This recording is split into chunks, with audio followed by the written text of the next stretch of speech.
Welcome to Category Visionaries, the show dedicated to exploring exciting visions for the future from the founders who are on the front lines building it. In each episode, we'll speak with a visionary founder who's building a new category or reimagining an existing one. We'll learn about the problem they solve, how their technology works, and unpack their vision for the future. I'm your host, Brett Stapper, CEO of Frontlines Media. Now let's dive right into today's episode.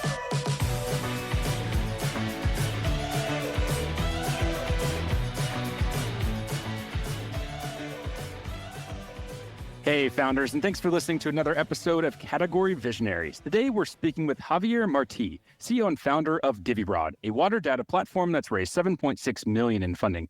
Javier, thanks for chatting with me today. Thank you for having me, Brett. Not a problem. Super excited for this conversation. I'd love to just begin with a quick summary of who you are and a bit more about your background. Yeah, I'm originally from Spain. I came to the United States 11 years ago. I live in Boulder, Colorado. And this is after having lived 5 years in Chile and 17 years in the Netherlands. So I have a pretty international experience life. How'd you choose Boulder of all cities to move to? Oh gosh, Boulder is an amazing place. It's a beautiful part of the country. It has a lot to offer, a lot of outdoors out there. But back in 1999, I came to visit Boulder. I fell in love with the city. I came back home and said, I think I found my new place to live. And several years after, managed to get in there. And I've been living there since. That's amazing. Take me back to your first entrepreneurial endeavor. It looks like that was a wine company. Is that correct? Oh gosh, you've been looking into that. Yes, that was a sort of a side activity that we initiated, my wife and I. It was a company that was importing wines from Spain and was bringing directly the wines from the winery sellers all the way to the customers. So we did all the import, all the paying of the taxes, distribution and retailing. So we could actually make the entire profit from end to end and provide the best experience to the customers. That was the beginning of the e-commerce. So that was very early on.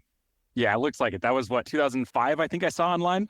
Yes, correct. And we closed the business when we moved from the Netherlands to Chile. And looking at some of the other roles that you had, I see it was a lot of engineering, working at space companies. As you were moving through these roles and holding these roles, did you have the idea in the back of your head that someday you would go out and start a technology company? Or where and when did that idea come to you? Yeah, the idea of being an entrepreneur has been always on my mind. Yes, as you could see in my background, I've been working for a lot of space institutions and publicly funded endeavors, anywhere from $300 million to $1.2 billion on my shoulders. And all the time I've been thinking that these experiences are very interesting, providing a lot of information to science and to the world. But at the end of the day, there is no connection to the society and to the economy. And unfortunately, all these mega projects lack a little bit that facet of life, how to bring a practical thing into the market, how to bring something that creates value and can be really, truly helpful to the society at large. So if you think about the type of projects that have worked in the past, they were very, very interesting, but unfortunately, there is a limited value into understanding whether there is a new quasar in the universe or a supernova occurs, especially in the time frame and the type of life that we have. So I always opted for entrepreneurship as a way to go when I grew older. So I did. Well, let's talk about the big company that you've started today and the startup that you've started and working on today. So take me back to 2016. What was going on in your world? And what was it about this company and this problem that made you say, yep, that's it. I'm going to go dedicate the next 5, 10, 15, 20 years of my life to building it? It was a combination of things. In reality, at the beginning, I had a very good idea on where the problems with climate change were going to. This climate change is a very, very strange animal. We still don't know where it's going to lead us altogether. But what really we can see in climate change is that people are looking into, can we adapt to a hotter environment, to a colder environment? We can always adapt to temperature. But unfortunately, the side peak of these changes in temperature are leading us to changes in weather patterns. And with that, to water and water extremes, as we're seeing almost every week, a flood here, a flood there, a flood everywhere, or droughts, water scarcity in several areas of the planet, which are getting more intensified. So at the time, back in 2016, I was pondering about what to do with my life moving forward. And I found a very good opportunity to do this, to run this company, and I started looking into the water risks at large and put all my experience to the service of doing something which is a little bit visionary, But at the same time, it was something that I believed I had a responsibility of doing it because I knew how to do it. So that was exactly what was in my mind at the time back in 2016. Let's imagine that you meet someone randomly on a flight and they say, "So what do you do?" How do you explain what you do in simple terms? I say something very basic. I'm building the Google Maps of water. And they say, wow, what is that? Everybody understands what the Google Maps is. And we all understand how traffic is affecting our ability to go from A to B and how useful that is to many industries. But the reality when it comes to water is that we have a very little uncertainty about it. So after saying the Google Maps of water, the conversation leads into the uncertainty that we have around water events and how unfortunate it is that we know more about a pizza coming our way than a flood event that may happen in your doorstep, but you're not aware of it. You don't know what extent it is and how it is going to impact your business, your person, or your car industry.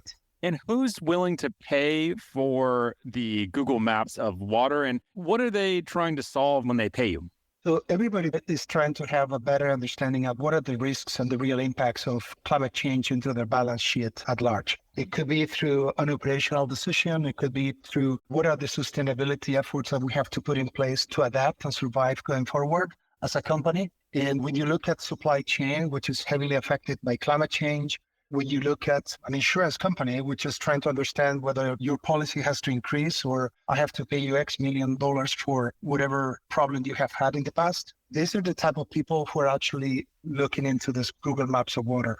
And if I unpack this a little bit more, Google Maps of water is just a term to define that you can actually visualize this. If you visualize this, water impacts, then what you can do, you can tell essentially is that we have lots and lots of data behind the scene, which is providing us the ability to compose that map of water. And this is what people in the end are buying. They're buying data and insights. How do they gather those insights? Is there a sensor that's placed along the water's edge, or how is that data collected? We do have two ways of collecting data. One is, of course, there is a lot of publicly available data that is very difficult to actually distill and put together, but we've done it. And we also realized that there is a problem with water data scarcity. That's a word that I coined when I went to COP28 for my invited talk last year. Water scarcity is a reality. If you look at the map of the United States, you see about 12,000, 17,000 at most data points or locations where we're collecting data about water. If you zoom into those data points, the data points are becoming more sparse and sparse. And if you do the math about the geographical extension of the United States and you divide it by 15,000, just to do a quick math, you realize that that's not enough coverage. And that explains also why models are failing, why models are not that accurate, and why the solutions that we have today in place are not really helpful. So what we do to combat that water data scarcity is to add an additional layer of augmented data using our own sensing technology, which is coming from ideas all the way back when I was working at the European Space Agency. How would you describe your marketing philosophy?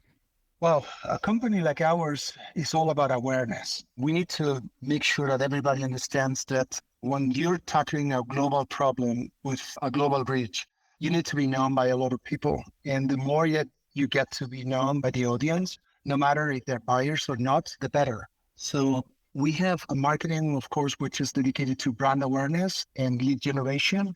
But in the early phase, it's all about getting your brand to be known, getting you to be known by what you're doing, by who you are, what you're putting in the market, what you're building. And unfortunately, due to climate change, our story is quite compelling. It has been the center of attraction to many invited talks and to many podcasts and points where we can actually present ourselves and describe to the world what we're doing.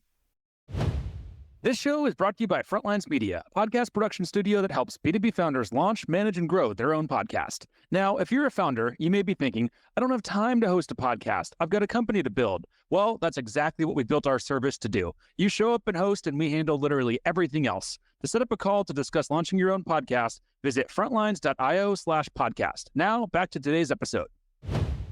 What tactics have you seen work the best when it comes to increasing brand awareness?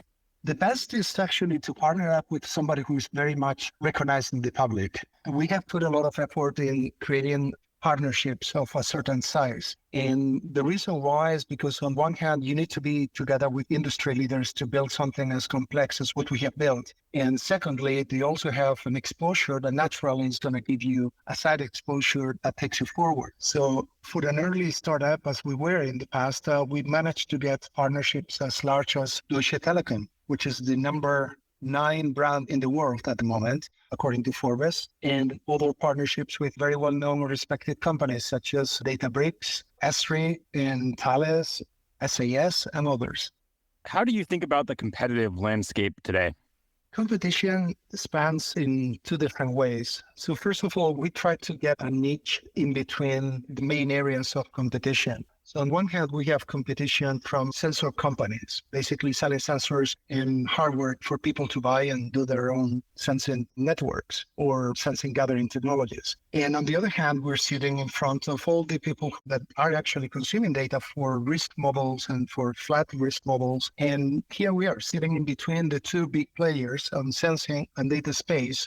And we feel that we are getting our elbows in between these 2 groups. And we're competing against the sensing companies with sensing technology, which is, I would say, one of the most accurate sensing technologies in the world at the moment when it comes to water. And then on the other hand, we're competing or basically working together and alongside all the main players who are using the water data to actually build some sense out of their flat models and the risk analytic tools at large.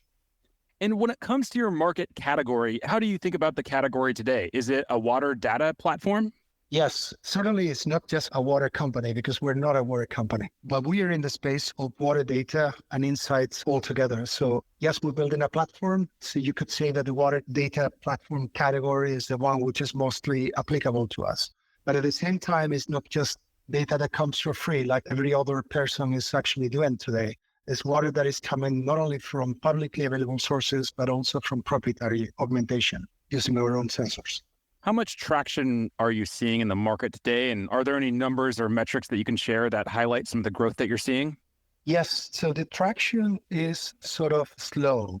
I would say that very plainly and simply because traction is not the key focus at this point. Because when you look at traction in a field which is extremely disruptive, where market is still like, yes, we know that there is climate change, there is risk associated to water. We don't know how to tackle that at large.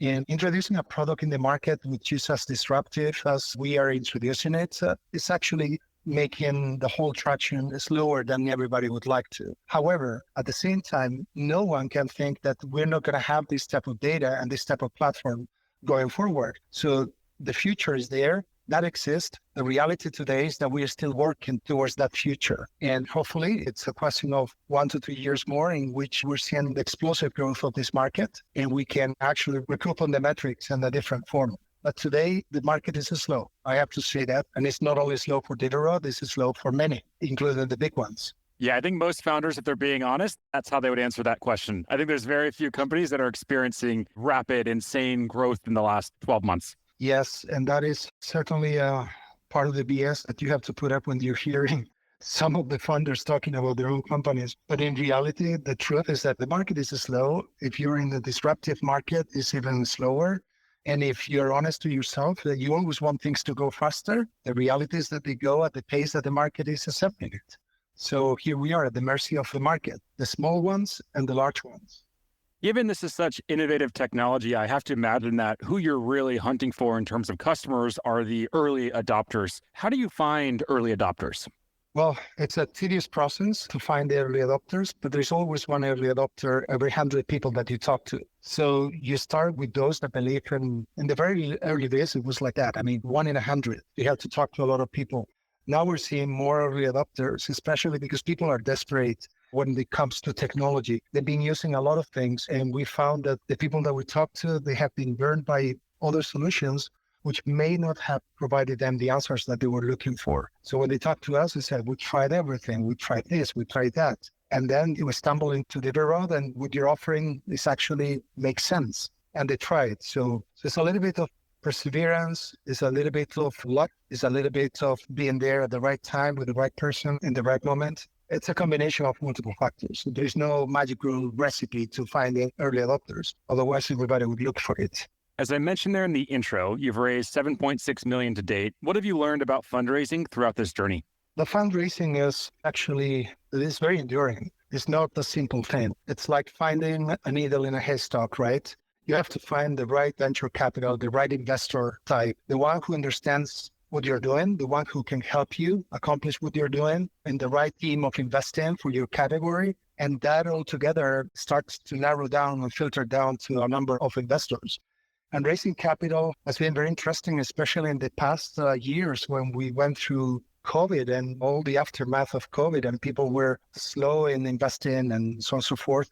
And even today, we are seeing a very slow market when it comes to investments. Based on everything you've learned so far, what would be the number one piece of go-to-market advice that you'd give to a founder? Well, that's a very complicated question, but if you were to do what I'm doing, I would tell you, work on your partnerships.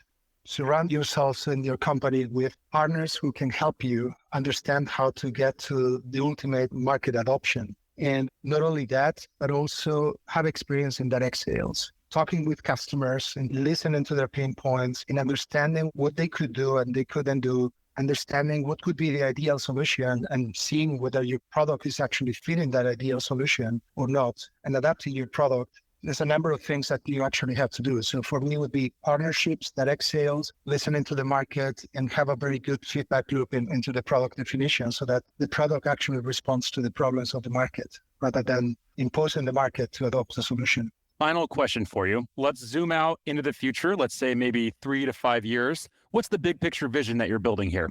The big picture would be that at the end of the day, we learn how to live with water risks in a way that we can be more in control if we can ever be. So I foresee simple access to the data and the information that would be in your fingertips. And all the time when I'm talking about this, the only thing that is at your fingertips nowadays is your phone. So I really hope that we can have everybody using our water risk insights to understand the water risk that is around themselves. So if I'm in San Francisco and a huge tidal surge is coming, you will be wondering, would this affect my street? Would this affect my neighborhood? Would this affect my car, my parking lot? I really would love to democratize that data in a way that every level can actually live better by the water and still enjoying the water, which is very enjoyable.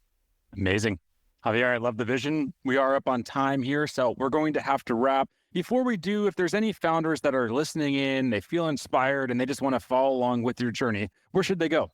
Well, they could go into the divirod.com, first of all, but the most interesting thing is to look at the wli.divirod.com. That's a website that we are actually providing openly to the public, and we're offering an insight to the world map of water. So I invite you to look at it and contemplate that now we have more understanding than a couple of years ago. And if this inspires you in the way we are collecting the data, visualizing the data, and you believe that we can help, please get in touch. I mean, I'm reachable via LinkedIn and many other social media points. Amazing. Javier, thank you so much for taking the time to chat. This has been a lot of fun, and you can definitely consider me a big fan of everything that you're building. I really appreciate it. Thank you, Brett. Thank you for having me. No problem at all. Keep in touch. Will do. This episode of Category Visionaries is brought to you by Frontlines Media, Silicon Valley's leading podcast production studio. If you're a B2B founder looking for help launching and growing your own podcast, visit frontlines.io/podcast. And for the latest episode, search for Category Visionaries on your podcast platform of choice. Thanks for listening, and we'll catch you on the next episode.